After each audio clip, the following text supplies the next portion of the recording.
జిల్లాలో మళ్లీ ప్రబలిన డయేరియా. విజయనగరం జిల్లా బొండపల్లి మండలంలో బిల్లల వలస గ్రామంలోని 16 మందికి డయేరియా.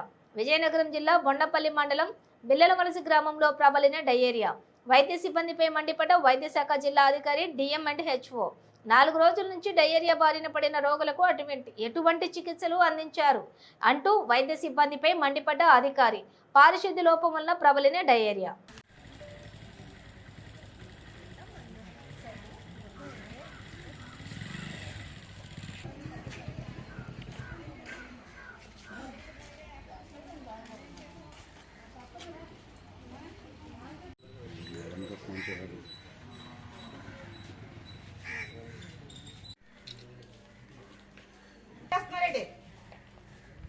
రోజు 4-5 కేసులు వచ్చేస్తుంటే ఏం చేస్తున్నట్టు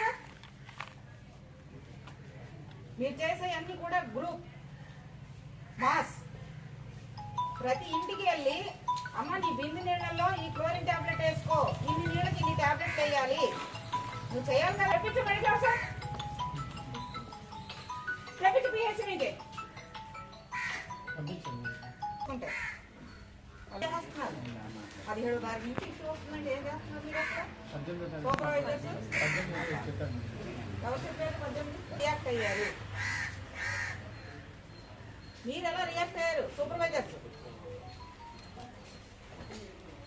వాళ్ళకి అది చేస్తున్నాం, ఇది చేస్తున్నాం, ఇంటర్పర్సనల్ కమ్యూనికేషన్ చేస్తున్నాము, వాటర్ టెస్టింగ్ పంపిస్తున్నాం, ట్రీట్మెంట్ పెడుతున్నాం. ఏది ఆపుతారా మీరు? నీళ్లు తాకుండా వాళ్ళని ఆపుకోరా? ఆపలేరు. ఏం చేయాలి? ఇంటింటికి తిరిగి క్లోరిన్ టాబ్లెట్లు అందించాలి. ఎలా వాడాలో చెప్పాలి, ఎన్ని నీళ్ళలో ఎన్ని టాబ్లెట్లు వేయాలి, ఎంత డోస్ వేయాలో చెప్పాలి, అది ఎంత టైం తర్వాత తాగాలో